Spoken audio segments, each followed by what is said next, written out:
ከማድከሜ የተነሳ ማንሳት ነው ያቃተኝ። እኔ በጣም ነው ደከመኝ። እውነት ለመናገር ደክሞኛል። እስክንመለስ ድረስ ማረፍ አይቻልም። ካለበለዛ የእግር ኦክሽን አንቺ ነሽ የምትበይው። እኛ የገጠሩ ኑሮ ለእኛ አዲስ አይደለም። ውሃ እየቀዳን ከብት እያለብን ቂጣ እየጋገርን ነው የምንኖረው። ውሃ ልቀዳ ወንዝ እየሄድኩ ነው።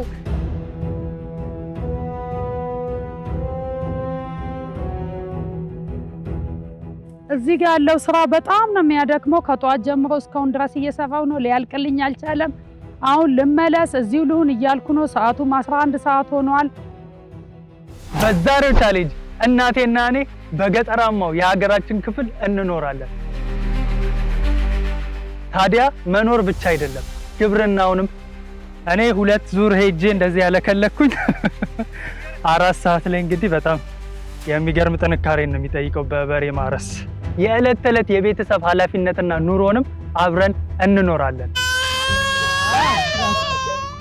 ቻሌንጁ የሚሆነው ከእናቴና እኔ ሰለቸኝ ደከመኝ ብሎ ያቋረጠ ሰው በእግሩ ወደ ከተማ የሚመለስ ይሆናል። እንዲህ ተባብለን መች መጣ? እኛ ቪዲዮዎች መሀል ሁሌም አሸናፊ አለ፣ ሁሌም ተሸናፊ አለ። ያው እንደተለመደው አሸናፊዋ እኔ ነኝ። አሸናፊዋ አንተ ነህ። ወሬ አታብዛሽ። ሰብስክራይብ እያደረጋችሁ ሐሳባችሁን ኮሜንት ላይ አስቀምጡልን።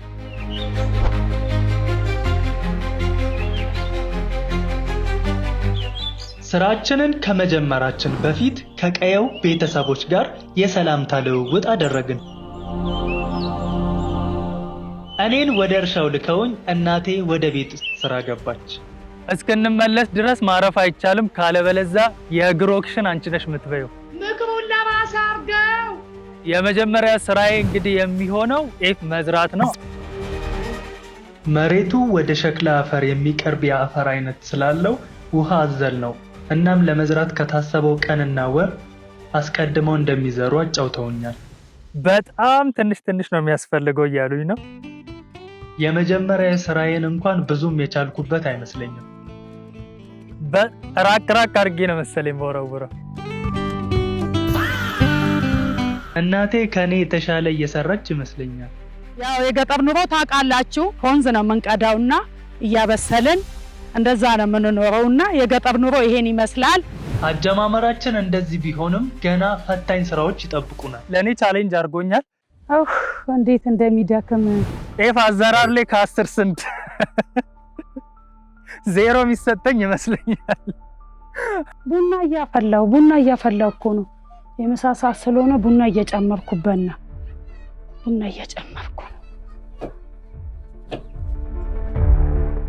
ድንቹንም ቀቅዬዋለሁ፣ እንበላለን።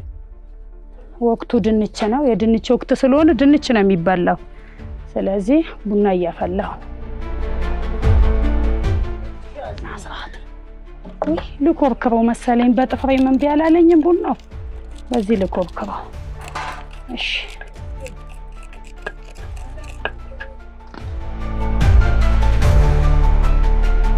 ወደ እርሻችን ከአርሶ አደሩ ጋር የተወሰነ ትውውቅ አድርገን ያስተራረስ አቅጣጫውን ካሳዩኝ በኋላ ተቀብዬው ማረስ ጀመርኩ። አንድ ጥማድ ለመጨረስ እንግዲህ አርሶ 4 ሰዓት ያክል ይፈጃል ነው የተባለው።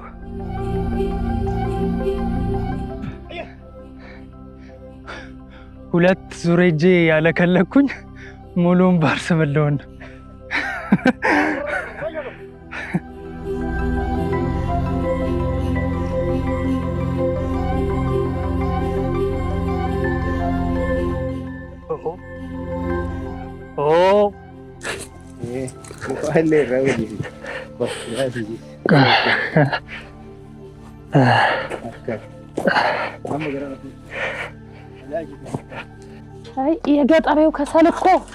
የገጠሬው ከሰል እሺ አይልም። አንተ እንዴት እየጠፋ እያስቸገረኝ እንደሆነ እኔ አውቃለሁ። ቶሎ ድረስ ገበሬው ተማሳ መጥቶ እንግዲህ ምንም አልበላ ምንም አልጠጣ። ገበሬው ከማሳ መጥቶ ወተቱን የጨምርበት ወቅቱ የጾም አይደለም። ስለዚህ ወተት ይግባበት። አሁን ይፈላልናል ቡና።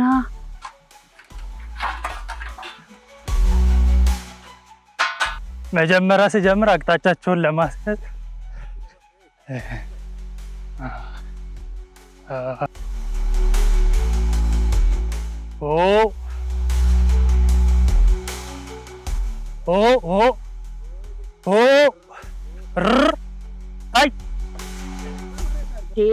እዛ ማሳ ውስጥ ሊሞት ነው እንዴ? ጥሪውና ነይ። ይምጣና ድንችም ይበላል። ምሳውን በልቶ ቡናውን ጠጥቶ መልሶ ይሰራል። ስራ እንደሆነ አልቅ። የገበሬ ስራ ሁሌም አለ እንዴ።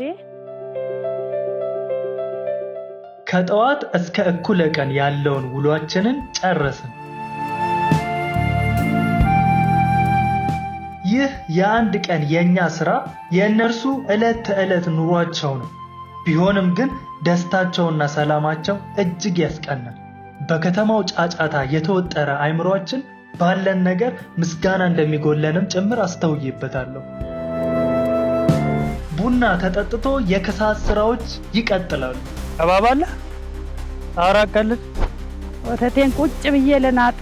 ከብቶቹ ወደ ግቢ የመመለሻ ሰዓታቸው ደርሷል። እኔ መሄድ አለብኝ መሰለኝ ሳስበው።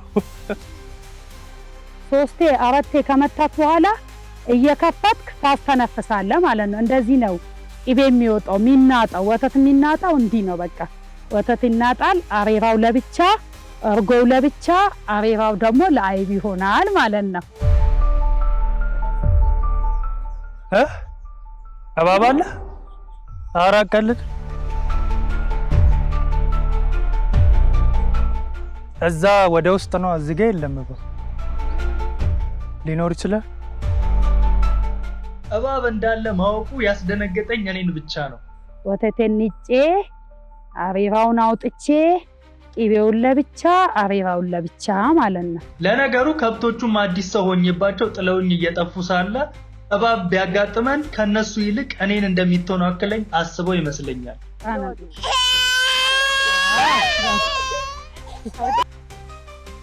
እኔ ቀረኝ ስራ 1-2 ነው መሰለኝ። እናቴ ምን እየሆነች እንደሆነ በዚህ ሰዓት አላውቅም። ሁሉ የሚወጣው ከቦሎቄ ውስጥ ነው። አየህ ይሄ ቆሻሻ እንዳለ የሚወጣው አፈሩ፣ ገለባው፣ ፍጉ፣ ምኑ ይሄን ሁሉ እንግዲህ አጥበክ አውጥተክ ለቅመክ።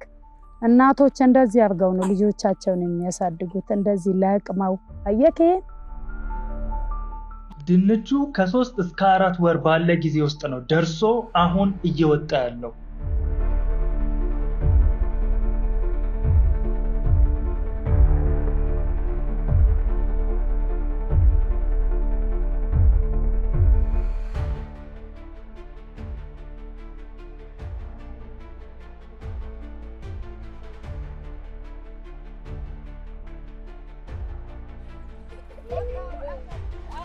ሰላሳ ኩንታል ነው እንግዲህ በአንድ ቀን የሚሞላው ይመስለኛል።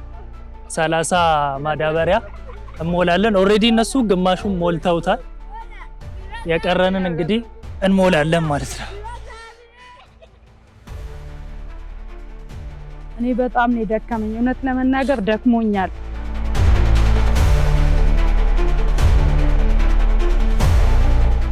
ከጫካ ለቅሜ እየመጣሁ ነው። ከወንዙ ዳር እኮ ነው። እዚህ አካባቢ እንጨት አይገኝም። ወንዝ ዳር እጄ ለቅሜ እየመጣሁ ነው። አንዱ ኩንታል ቢያንስ ከ1500 እስከ 2500 ይሸጣል። 25 ኪሎ ሜትር ይሆናል ግፋቢ። ጫካ እጄ ነው ለቅሜ እየመጣሁ ያለሁት። ልጄ ምን ድክም እኮ ነው የሚል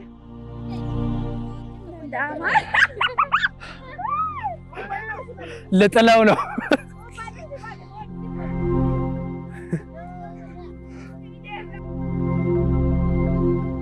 ከብት እያለብን ቂጣ እየጋገርን ነው የምንኖረው። ውሃ ልቀዳ ወንዝ እየሄድኩ ነው። ከባድ ነው ግን ያው ጥሎ መጥፋት ነው። የደረስነውን እንግዲህ 1-2 ጠቅጥቀናል።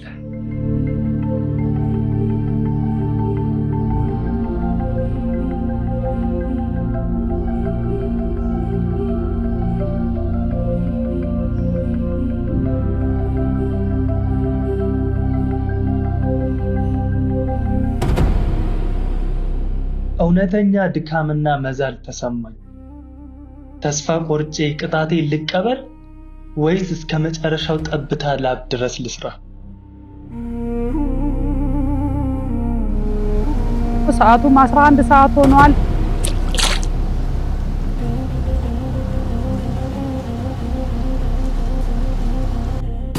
አሁን አንድ ስራ ይቀረኛል። ቦለቄ መምታት ነው የሚሆነው። እዚህ ጋር ልጆች እየመቱ ነው።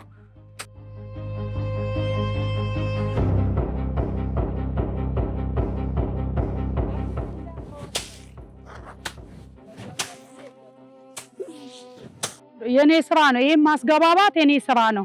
ካሁን በኋላ ይሄን እኔ ነኝ የምሰራው። አንድ ቦታ አስከምራለሁ፣ ቤት ይገባል። በቃ ወንዶቹ ያመጡትን የቦሎቄ ገለባ ነው። ይሄን የቦሎቄ ገለባ እኔ ነኝ የማስገባባው፣ ለከብት ይሆናል ማለት ነው። ቦሎቄው ሚያዝያ አካባቢ የተዘራ ሲሆን በ3 ወር ጊዜ ውስጥ ደርሶ ነው እየተመታ ያለው። የሚመታውም ፍሬውን ከውስጡ ለቅሞ ለማውጣት ነው። እየሞላሁት ነው። በዚህ ነው የማስገባው። ይሄ አሁን ወንዶቹ ሰርተው ጨርሰዋል። ይሄ የሴት ስራ ነው።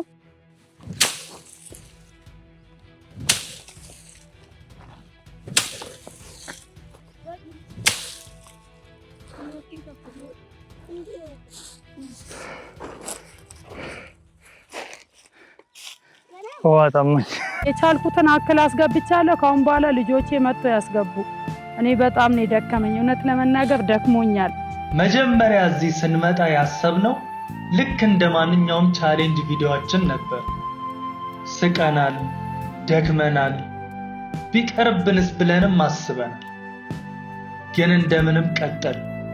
ሁለታችንም የጀመርነውን ጨረስን። የሥራ ድካም ያልበገረው የቤተሰብ ጨዋታና ሳቅ። ምናልባት ደስታ ሁልጊዜም ብዙ ከማግኘት አይመጣም። አንዳንድ ጊዜ አብሮ በመስራት በማጋራት እና ባለን ነገር ደስተኛ ለመሆን መሞከር በራሱ ደስታን ይፈጥራል።